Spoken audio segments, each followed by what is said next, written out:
On episode 221 of the Peak Performance Leadership Podcast, we speak to communication expert Heather Hansen. She's going to tell you how you can change your mindset about communicating with others from other cultures. Are you ready for this? All right, let's do it.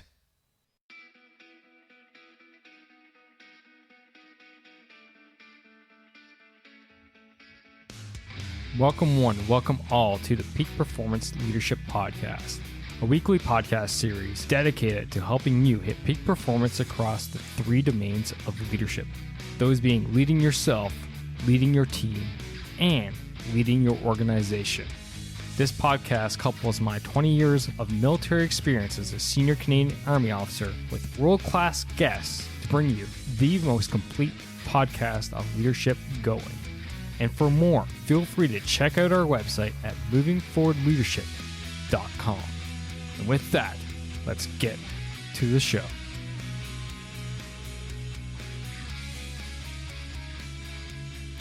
Yes, welcome one, welcome all. It is your Chief Leadership Officer, Scott McCarthy, and thanks for coming and joining us today. It's so great to have you here in talking about epically important topic, and that is communication.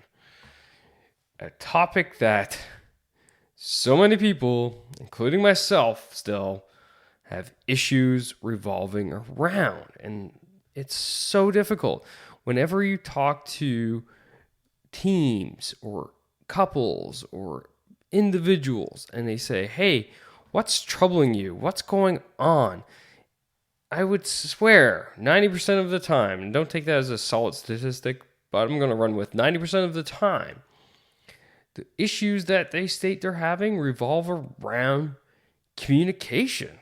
So that's why we have Heather on the show today, because she is a communication expert. And if you're having difficulties, whether that's a conflict in your team or not having expectations met, or simply needing some boundaries set, it revolves around communicating.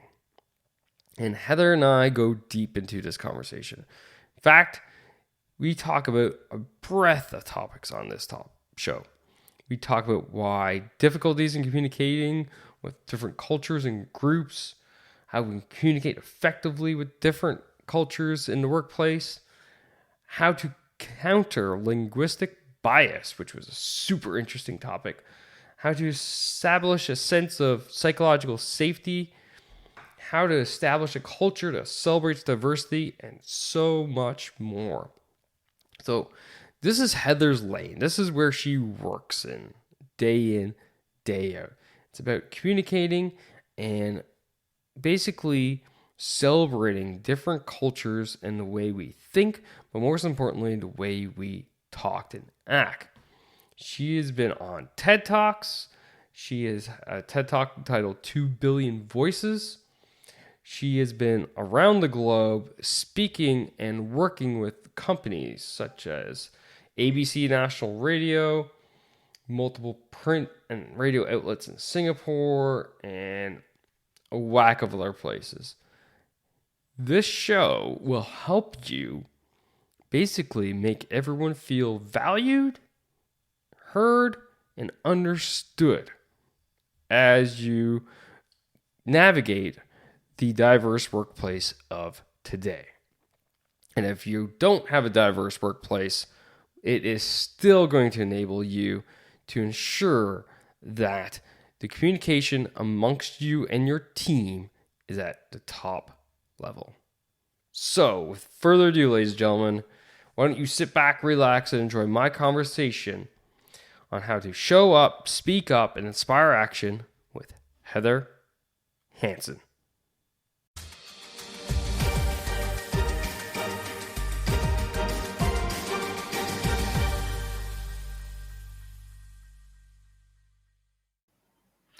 Heather, welcome to the show. So good to have you here. Today, thanks for having tonight me, this morning for you. That's right. In the future. In the future for yourself. But anyway, you were telling me before we hit record that the future looks bright, so I'm happy. But let's talk about communication and communicating, properly. And there goes off my Google. You never know what's going to happen. All right, so let's talk about communication. And actually, before I even hit record, I said that this interview was going to be very timely, and that's because in my mastermind community, the Leader Growth Mastermind, we follow my 3 domains of leadership. So that is leading yourself, leading your team, leading organization, and we kind of pick a domain per month.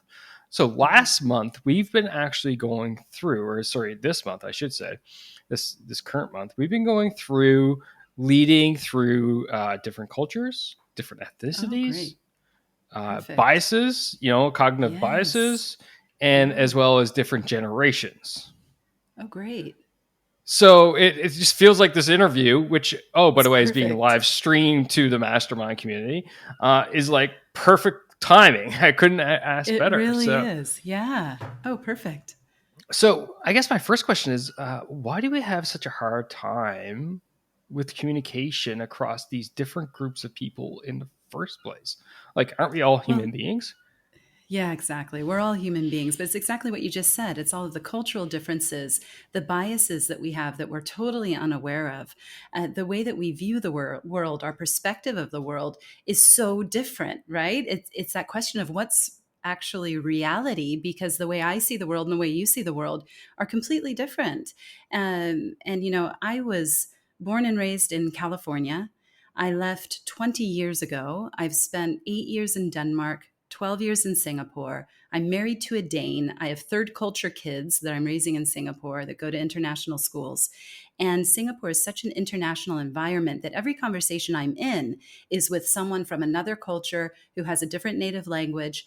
And every single conversation, we have to be thinking about how we're communicating and how we're creating meaning in that moment. Because it's not just that I have an idea in my mind and I express it, and then you get the same exact picture in your head. It doesn't work that way. Every conversation, we're actually negotiating meaning and understanding. And if we forget that, that's when we run into problems, especially across cultures and in new environments.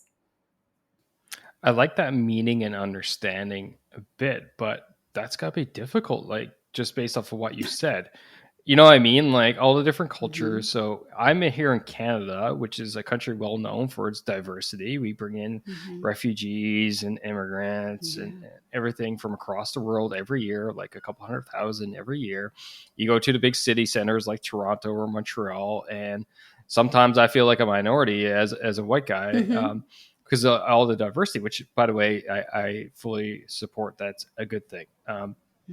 But how can we get to understand that and not come across as being disrespectful when all we're trying to do Yeah. is make our point as a leader to them in the workplace? Yeah. Yeah. Well, I think this goes a little bit hand in hand with your 3 tenets of leadership, the leading yourself, leading your team, leading the organization, because it starts with understanding yourself. And that's where it starts. So, what are your values? How has your culture shaped you? And remembering that culture is not just big C national culture, that actually doesn't impact cross cultural communication as much as people think. It's more the little c culture, the football team that you support. And the culture that goes with that. The fact that you have children or you don't have children, how has that affected the way you see the world, the way you prioritize your life?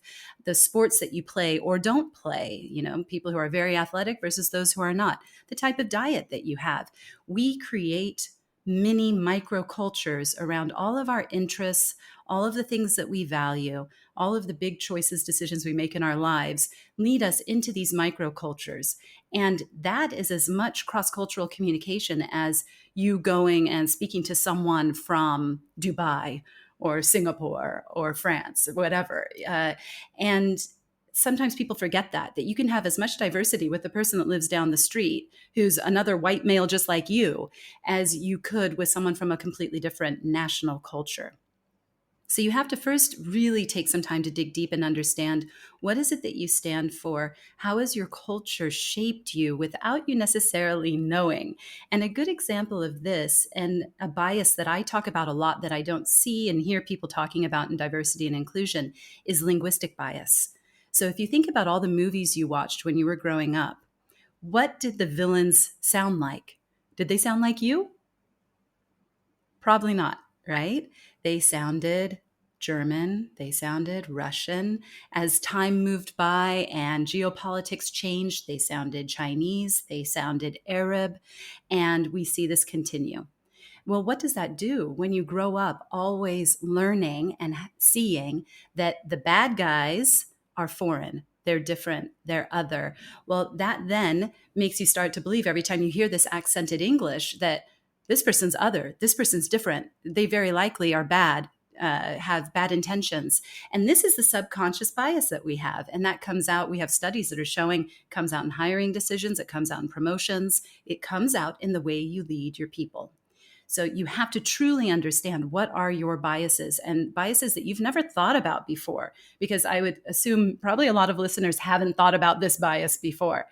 And then what does that mean when you meet the Indian speaker in an interview and you have very specific subconscious biases around where people who sound like that belong in society, or what they do for a living, or what their education level is, what their economic status is? And how does that then affect that conversation? And there's a massive effect. That is incredible. It's interesting because as I was talking about my mastermind community, we meet Thursdays at 8 p.m. Eastern. And this week, the content that we were covering this week was biases, cognitive biases. I will confirm linguistic bias is not in that list. However, I also preference that whole content with, there are many biases out there. There's so many. Oh my gosh, yeah. Right? So you can't cover everything. No, it's impossible. Everything. That's why you have me here today, so I can supplement, exactly. Right? It was all part of your plan, Scott. All part of your plan. 100%. I have 100% taken credit for something I didn't plan. But let's dive in. Let's pick at this thread here, the linguistic bias. So how can we counter that? Because I hear what you're saying. Like, immediately as you talk about, the Indian speaker, like I think of Apu in The Simpsons, right? Exactly. Like, it's exactly right? that.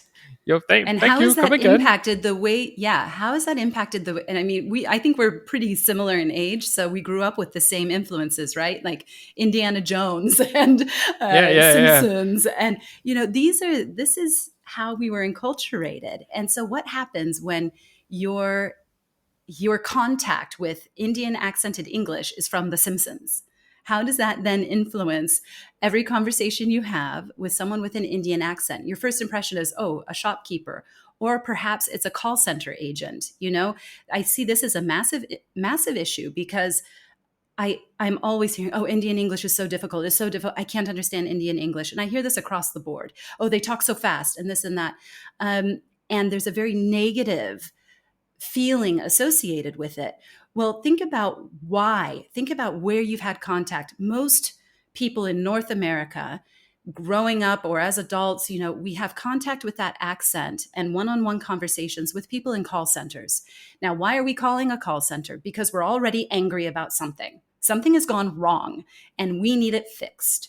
And so we're already frustrated. We're already angry. Then we call the call center. We get someone who's based in India, especially, a lot of American companies. There was a long phase of that.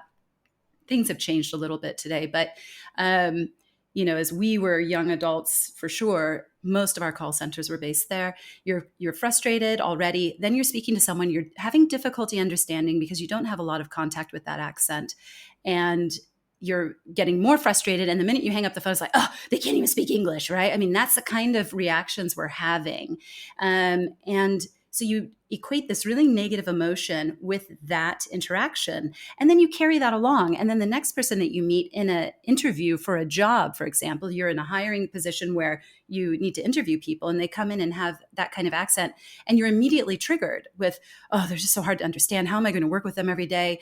And you might not be thinking this consciously, but you're finding other things in the conversation to bring them down and say, no, they're just not going to fit in. They're not going to fit in with our culture. And that's a perfect example of how this happens, how things go wrong. So once you are aware that you have these kinds of biases, and for some, it could be an Indian accent, it could be a French accent. You know, when you're, I don't know the specific dynamics in Canada, but, you know, in Quebec, and you have your version of French, which is very different from the French version of French. And there's huge difficulty across the pond between Parisian French and Canadian French. All of my Canadian friends who have lived in France, right, have a lot of difficulty because that's not real French, right? And but we do this within our own language as well. If within the U.S., within Canada, within the U.K., the minute someone opens their mouth, you're deciding where are they from? How educated are they? What's their socioeconomic status? You have figured it all out. I mean, when we started talking, just from your accent, even though it's not very different from mine at all, but there are very small things that I'm like, yep, he is Canadian. I can hear it. And that's what we do. It's what we do. But we need to be aware of it so that we turn that filter off when we're in a more serious conversation, that we say, I'm not going to listen to the accent right now. I'm not going to get distracted by this. And I'm going to focus on what they're saying, the meaning behind the message, not the way that it's being said to me. But that takes conscious effort. It's taking those unconscious biases, making them conscious, and then using the slow thinking brain to rationalize and focus our attention on the right things. So you just as you said, you picked up I was Canadian, so obviously you've already pegged me as a Tim Hortons coffee lover and a hockey lover, which by the way is completely true. You're just a walking stereotype. We all know it. Totally, yeah. Actually, it even goes deeper than that. So I come from the far east of Canada. Like I grew up an hour and a half away from the easterly part of North America, an island called Newfoundland, and my accent from there has dissolved, right? It's gone away. We have a seriously yeah. But once I get a couple drinks in me, get talking to people from back home, and it comes right back like that. Yeah, comes right back. But there's a lot of negative connotations, a lot of negative associations with that accent across the globe. It's funny you brought up the French thing because my wife is Francophone. Oh, and she, nice. but she's Francophone Italienne, meaning from she's on not Quebecois, but she's from Ontario. Okay. And we've been to Paris, but that's not the most interesting story I have with her and her French. The most interesting story, we were in Bruges, Belgium, and we were there, and we were ordering a drink from the local pub, and my wife ordered in French because in Belgium, French is very common. Yeah. And the waiter took out a coaster, slapped it down on the table, took out his pen, drew a line through the middle of it, put a circle in the middle with a line there. And he's like, okay, the bottom half here, that's southern Belgium. The center, that's Brussels. And the northern, that is northern Belgium. And he put it on. In Bruges, we're here. This is where we speak Flemish. And then he walked away. We're just like, we do not speak French here. Yeah, pretty. Wow. It is exact. Yeah. But he understood her completely because he came back with the drink she had ordered and everything. But it was just like instant stereotypes, instant reaction, and all the negative stuff that you don't want to have happen. So I really, your everything that you talked about really resonates with me because I've seen it. I saw it. I saw it in France, just like you said, the Parisian French versus the Canadian French, and they immediately picked up we're Canadians whenever we speak French. But the Bruges story always takes the cake. Wow, that's amazing. But you can see, language is such a deep-rooted part of our identities, and it says so much about us. And I think it's a little bit sad, that you have felt in your life that you've had to somehow neutralize or move toward the more standard sounding Canadian English, because where you come from, that particular accent has negative connotations in a lot of Canadians' minds, right? And we see it Mm. in the US as well. I have a friend from Alabama who had You're this right. gorgeous Southern drawl, right? A gorgeous Southern American drawl. Well, she went to work on Wall Street in New York. Guess how well that went, right? They're Yeah. calling her Pollyanna in meetings and, oh, Southern Belle. And it just was really, really difficult in a male dominated environment, first of all. And then to have that particular accent that was seen as very friendly and kind and hospitable, but not bright in any way. And so it was very hard for her to get respect. And that's every time she opened her mouth. And it's a type of bias that isn't always spoken about, but sometimes it is. Like in her case, people really made it clear that, oh, your accent, everything was about the accent. And that's so hard when every conversation you have is focused on the way you sound instead of what you're saying. So we do have Exactly. to be very conscious of that. The flip side of this is knowing when we are going out into the world or in conversations as the white Westerner native speaker, we were born into a ton of privilege, like massive, massive privilege, right? I mean, if you imagine, if any white Western CEO goes to China and says, one sentence in Chinese, it's like a standing ovation. Oh, wow. Oh my goodness. Oh, he just spoke Chinese, But what if any Chinese CEO comes to North America and they can speak fluent English and they will never get the standing ovation even a portion of that respect that white CEO is getting with their one sentence of Chinese. We really need to remember how privileged we are, and that we have immediate power in conversations. And that with power comes responsibility, right? So when you are in a leadership role in a multicultural, multilingual situation, it's very easy for us to dominate the conversation. We can speak up very quickly. We think very quickly. It's in our language. We can express ourselves much more easily. And we forget that people could be struggling simply with the language, that it takes an extra split second for them to grab the right word. They might be thinking about, is this grammatical, before they raise their hand. They're still digesting what you just said. And it's microseconds difference. But yet we end up being dominant and taking over the conversation. We are the ones who have to start including people in the conversation, inviting people in. Sally, we haven't heard from you yet. Do you have something to say on this? We have to be very mindful of the fact that we have extreme privilege and power in the global economic business world because of our language. And that's another thing we often forget. Yeah, I can't agree with you more. Just on the whole, we being very privileged. Western world as a whole being very Mm-hmm. privileged. Mm-hmm. So I don't know if checked out my bio or anything like that, but this podcast, Moving Forward Leadership, the Peak Performance Leadership podcast, and the whole ecosystem around it is my side hustle. I do this in my spare my quote unquote Mm-hmm. free time. Thank you, dear, for allowing me the free time to do this. But by day, I'm a senior Canadian Army officer, and I've literally been around the globe, so I know the privilege that we have, as Westerners. I've seen it Mm-hmm. firsthand. Yeah. I did a deployment to Afghanistan. So I spent Mm-hmm. 7 months there. I've been through, South America, which is, a great place. I wouldn't say, the world's worst place. And developing areas in South America. I've been to the Middle East I was in Ukraine before the war broke out. I've been literally all over the world. So yes, we are very Yeah. privileged. But what I would suggest, there are a lot of great, amazing people out there across this planet, and a lot of very smart people.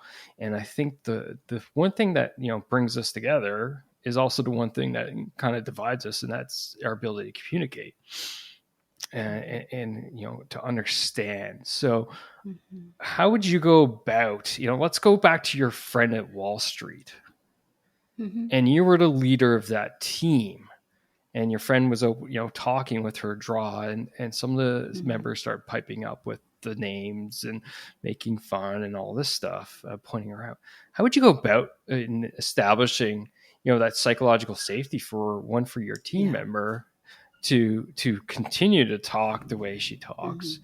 but two, um, establishing a culture, that is not only accepted and respected, but we actually praise the diversity here in our team. We want the diversity here in our team.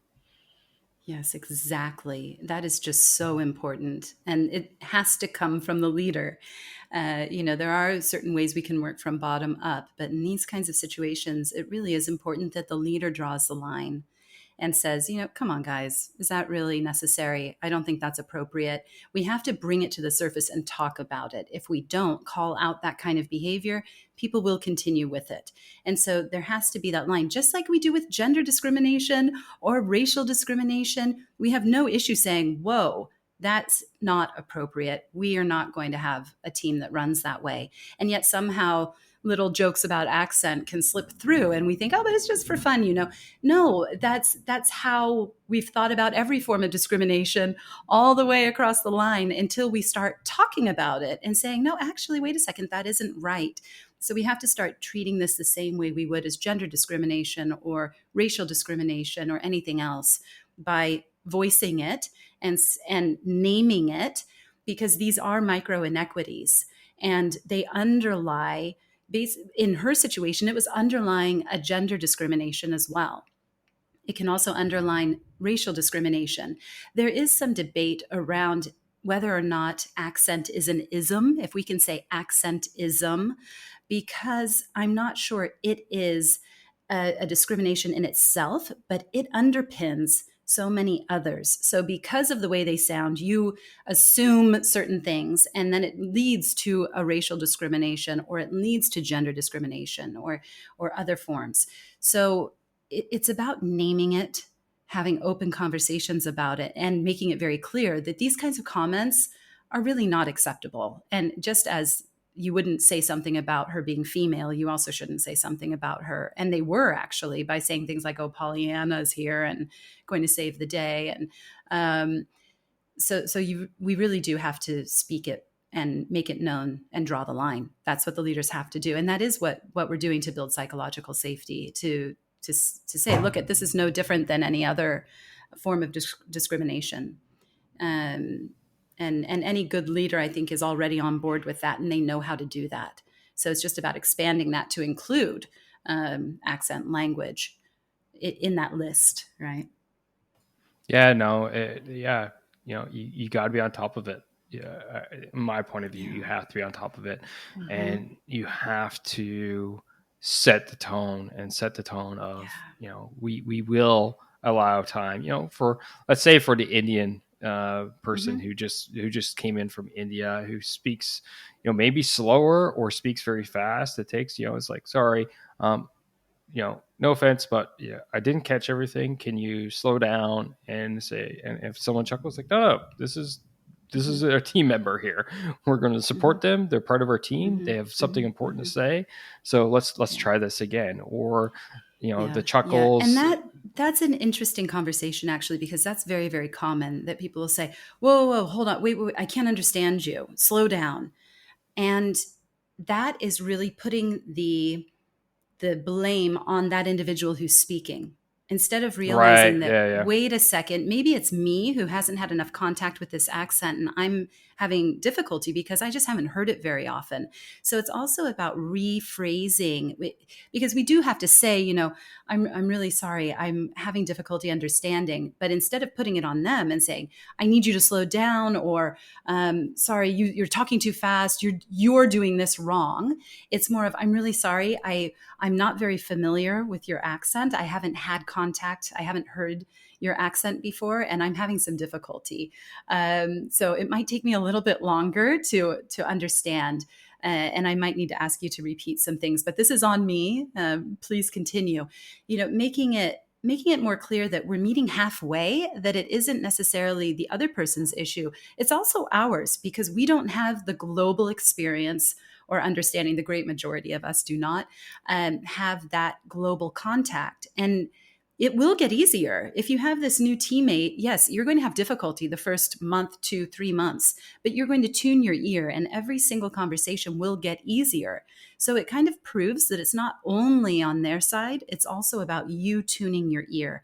So when HR calls me and says, "Oh, we have this person, their accent's so heavy, nobody can understand them." And I say, "Okay, well, yes, I can work with that individual to help them to clarify some of their articulation, but I can also work with you to help your team better understand that form of English, that accent." And that is going to speed up the process by 100 times when we're working on both sides of the equation. But that's a very hard sell. And I have to be very honest, very, very, very few, like 1% of companies will even begin to think about, "Oh, that's interesting. Yeah, why don't we run a course on that?" They typically think, no, no, no, that's fine. Just work with them, fix them, make them more like us. And that's not honoring diversity. You can't have a DEI program and guidelines and then say, make him like us. That is not diversity and inclusion. So it needs to go both ways for sure. And knowing how to manage those conversations and also take responsibility for them, that it isn't only their fault. I was sitting in a bar in Ireland. My husband was working there. I was visiting. I was sitting in the pub waiting for him to get off work. And this guy sits down next to me and starts talking to me. I'm quite sure he was speaking in English, but I couldn't understand a word he said. I honestly couldn't. And he was so embarrassed, but I was more embarrassed. I'm like, "No, I'm so sorry. Like, I'm the dumb American, I'm in your country." But I had only been there a couple of days. I was having serious issues. And it's possible he was mixing Gaelic and it could have been a very local dialect, but we actually could not have a conversation. Maybe that was good. Maybe he was hitting on me. I don't know. I have no idea what was going on there. But anyway, I couldn't understand. And I was saying, "No, I'm so sorry. This is my fault. Like, I am in your country. I'm in your town. And it's me with the problem here, not you. You should not feel embarrassed at all." And it's about having that self-awareness to know that's what's really happening. That's amazing. I love that story. So I have a saying, and any listener of the podcast of any length has heard the saying. That is, as the leader, your team is responsible for your successes and you're responsible for the team's failures. And you just absolutely schooled me in my own saying. So thank you for that. In that the onus is on you as the leader to tune your ear is what I would summarize it as. Tune your ear, your ear to the members of your team so that you understand them, vice them having to change so that you can understand them. So that is a great lesson. Or work both ways. Yeah. There are very often ways that someone with heavily accented English can become more clear. But the idea is to focus on the clarity of their speech, not to focus on them sounding like you. They don't have to have a perfect American, Canadian, British accent to be understood. And this is where accent training, accent reduction goes wrong. It shouldn't be about accent reduction. We have to focus a bit more on the accent recognition of we also are tuning our ears to meet halfway and to better understand others, while the person who is trying to integrate into that community is also finding ways to, just make very small tweaks to have a crisper T sound or a crisper R sound, or sounds that we know globally can cause confusion. And there's only a small handful of them that we know from linguistics can cause problems. And they can work on those little tweaks, but then the rest of the team can also do their part as well. No, that's great. I love it. The final I say final right now. I've said this in the past, and I've gone on for another 30 minutes of a podcast. So in my mind right now, I got one more topic I would kind of want to hit before we wrap up, and that is onboarding.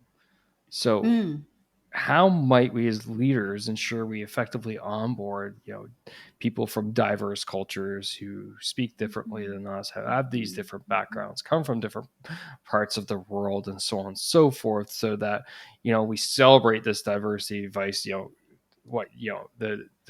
example you gave of, no, we want them to be more like us. Well, as we studied last week, is actually not effective, nor does it get your organization moving forward, but rather backwards. So, how can we as Mhm. leaders Mhm. ensure our new employees are onboarded properly so we celebrate them and their diversity? Yeah, I think this is a really important topic, and it's great that you've been talking about this with your group as well, because I think we're going to be seeing much, much more of this now that we have moved toward a more remote and diverse workplace. So these topics that may not have affected a lot of people before are going to start affecting a lot more people, because you can be sitting in your living room in my hometown in California and never leave it, and the world is now coming to you. And I think a lot of people are going to find that they have new teammates, people who are either from all different places in the world or have chosen to be based in new places in the world. And they're going to come with new cultural challenges. And we have to be aware of this and open to it. So, going back to the question of the onboarding, it is a very big question, and it's about knowing that the value has to be there to value diversity. That has to be top of the list in the company itself, and something that you're living every day, more than just a diversity and inclusion plan. But you have to be understanding that when you value diversity, you are going to have to face more conflict, because people should not be thinking like you. They should have different ideas. They shouldn't be talking like you. They shouldn't look like you. They should be very different people. And you're going to be dealing with difference all the time. And for people who aren't used to that, that can be difficult, right? They don't want to take on those more challenging conversations. And so being authentic, being honest, being open in the communication is going to be key. And you're going to be forced into these conversations much more often. If you are avoiding conflict, you're going to have big problems, because you're going to be experiencing a lot more conflict, not in a negative way, but in a challenging, exciting way. And if we can reframe that to, just because they're different, it doesn't mean it has to be hard and negative and a challenge. It can be exciting, and we can be curious about it. And tell me more. Why do you think that way? I think one of the most powerful questions is, tell me what I don't see right now, or show me what I'm not seeing right now. Because when you are looking at the same situation and one person comes up with one strategy that you just think is absolutely out there, you cannot figure it out. And you're coming at it from another side saying, no, that's insane. How could you think that way? There must be something you aren't seeing. And you aren't seeing it because of your upbringing, your education, your culture, your language, whereas they are seeing the situation differently. So ask them, what is it that you see that I don't? There's a blind spot here, and I'm not seeing the world the way that you do. Show me your picture, your map of the world, because I'm just not understanding that. And if you can be curious about that, and this starts at the onboarding process, it's about asking the questions. How do you like to be um, acknowledged, for example? From an American perspective, I want my gold star. I want my public recognition. I want to be called out in the meeting, and I want to be told how brilliant and amazing I am in front of everybody. The more, the better, right? I want the award. I want a trophy on my desk. I want it all. There are many, many people in the world who do not want that, right? Who do not want to be singled out in the meeting, who want you to come to them privately and say, listen, I see what you're doing. I know what a good job you're doing, and thank you. And they don't need all that public recognition. These things need to be discussed in that onboarding process so that you can really learn to understand people on your team, and you know how to acknowledge them, you know how to reward them. Even in my own team, I have a full-time assistant finance person, and she is Singaporean Chinese. She's of a different generation. She's turning 60 this year, and she's amazing. She's been with me now for 2 years. And I am the type who makes a big deal about everything. If she does something, I want to send her flowers. I want to post it on social media. I want to make a huge deal about how amazing she is. And she is incredibly private. She does not want any of that. And so I've had to have those conversations of, how can I acknowledge you? Because I'm doing it the way that I know, the way that I like, but that isn't the way you like. We follow the golden rule: treat others the way you want to be treated. That's totally narcissistic and self-centered. If you treat everybody the way you want to be treated, you're just thinking about yourself. Not everyone on your team thinks like you do and wants to be treated the way you do. We need to treat people the way they want to be treated. And the onboarding process is the perfect place to start those conversations, to say, tell me about you. Tell me about how you like to communicate. Tell me about, how you show up in the workplace. Tell me, when you're having a hard time, are you open about that? Are you private? Do I need to ask a lot of questions? What are you comfortable sharing with us? All of this can be done in the onboarding phase. And that is a perfect opportunity to lay all of these things out on the table so that you know how to work with that individual and better understand them and respect them for who they are, and let them bring their ideas in a way that they are comfortable doing so. And that's how you can have a really successful, diverse workforce, in my opinion. So many great points in there, and so many great tangible action items. But to summarize it in my mind is like, hey, have a solid conversation with the person when maybe even before they show up the day one, right? So that you can, I would suggest even then inform your team of some of the things that you learned of the individual, how they like to be recognized, or do you expect them to be the shy person, and there's a lot of introversion versus extroversion in what you were talking about, which, oh, by the way, that's what we're looking at next week. Right. And we use a lot of these profile tools, right? A lot of 100%. companies are using massive personality profiles, cultural profiles. We're using all of those before hiring, but then we aren't actually paying attention to the data that we learn and using it instead of valuing the main reason we hired them, which was because they were different. We work as hard as we can in the first 6 months to make them just like us. What is the point? So unless you're going to really value that diversity and understand it and be curious about it, it's a total waste. Forget all the personality assessments, unless you're going to then really try to get the best out of that person because of that difference that they're bringing to the table. That's the whole point. So use the data that you learn to better understand and fulfill that curiosity and start more conversations around, okay, how can we bring out that unique bit of you so that you can make the best impact on this organization and our team? That's the whole point. Heather, I thought you were going to stand up and take that microphone that's on your desk and slam it down after you were done talking there. Mic drop. Like slam. Wow. So, I get passionate about this stuff. Oh, I love it. I love it because I'm very similar. I get fired up when I get going too. I just said earlier that, that was the final thing. And guess what? I lied, of course. There is one more thing I want to look at. But that's because I was looking at your book on Amazon. Actually, I was grabbing the link to put it in the show notes. And the last bit of your subtitle of your book was Inspire Action. And I was just like, yes. I cannot not ask her about inspiring action, because us as leaders, we need to inspire. We need to inspire action. So that speaks volumes to me. So Heather, how do leaders go about inspiring action from your point of view? Yeah. Well, the full title of the book is Unmuted: How to Show Up, Speak Up, and Inspire Action. So that inspiring action is the final piece of the puzzle. And for me, it comes down to creating a connected communication culture. So people are inspired by you when you resonate with them. When you show up and you show that you're human, and you show your failures and what you have learned from them, how you have overcome them, and people are inspired by that. They want to know your story. It comes down to being human and having good people skills and human skills. So the book is divided into these areas of conscious communication. That's the showing up part. And in your terms, it's the leading yourself part. And then there's confident communication, so your self-worth and also your skills in communicating.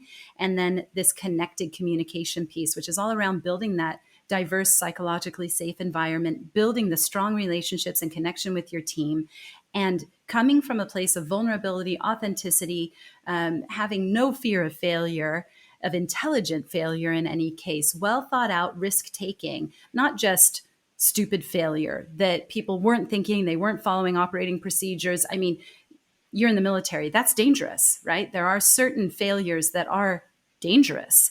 But intelligent failure, which is well thought out, where the risk has been calculated, where we're going to take a chance on this new product and we're going to dump a bunch of money into a marketing campaign. It might not work, but guess what? If it doesn't, we learn something from it. That is intelligent failure. So, as a leader, you are inspiring others by creating these connections with your team, by telling them about yourself, your stories, your success, your failure, so that it resonates with them in a way that they want to be and do everything you're doing. They want to follow your lead and your vision and your values that you've incorporated into the organization. And for me, from a communication perspective, I think that is the way you're going to be most effective in inspiring a team to follow you. Love it. I hear a lot of humility in there and what you talked about. Yes. Celebrating wins, but also celebrating and learning from failures. And it's interesting that how you put that, because I literally was having one of those conversations this afternoon with my deputy and talking about an operation where I made a mistake. And well, I shouldn't say I made a mistake. I missed an opportunity to act, which caused a ripple effect. So if I had the opportunity to speak up and actually, say, hey, we're making a mistake here, blah blah blah, the chain reaction of events would not have been as bad as what it was. But unfortunately, it transpired. But in the end, we think things were good. We worked it out. But I was using that example, saying, this is one of those times where I wish, and that now actually becomes a bit of message when I speak to courses. I still speak to our officers who are in training, and I am open about that. I'm like, yeah, I screwed up. I should have stood up and said no. I should have said something here. I had the opportunity. I didn't seize that moment, and in the end, not only me, but a lot of people. I shouldn't say had to pay for the mistake, because we didn't, no one got hurt or injured or anything like that. But the moral of the story was, we were not as efficient or effective as what we should have been at that moment. And we had to do a lot of juggling and a lot of work to fix that. And so now it's like, this is what I'm trying to instill in our younger generation through my failure, because I still own it. Exactly. Saying no, we need to change this mindset, mentality, and stuff. So love it, absolutely love it. So, Heather, if you don't share that, you can't learn from it, right? And they can learn so much from someone in your situation who's been through that. So absolutely, it's wonderful. You're being open about it and talking about it. That's the only way to be. You got to, because if not, how does the organization learn? If we hide all these things, these mistakes or mishaps or whatever, these times where we learn things the hard way, if we hide all that because, I as a leader, I can't show weakness. I as the leader need to be seen as knowing all, being all, blah blah blah. You're not relatable anymore. People think you're a fraud. You're not passing on the lessons. There's so many negativities. So you got to eat your humble pie and be open and transparent, as far as I'm concerned. Because at the end of the day, guess what? No leader stays in their job forever. And if you're going to turn around and waste, how many years? I got 21 years. Next month it's going to be a full, complete 21 years of service under my belt.